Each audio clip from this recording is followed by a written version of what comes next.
गणेशोत्सवाच्या पावन पर्वावर राज्यातील नेते विविध ठिकाणी उत्सवात सहभागी होताना दिसत आहेत. मुख्यमंत्री देवेंद्र फडणवीस यांनी सुद्धा नागपूरमध्ये उत्सवाचा आनंद घेतला.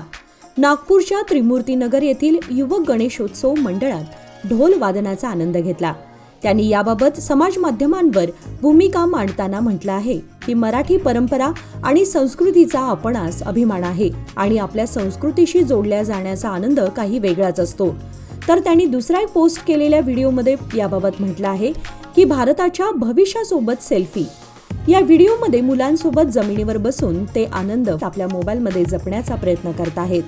जनतेशी असणारा वाढता कनेक्ट हे फडणवीस यांचं वैशिष्ट्य ठरलं आहे.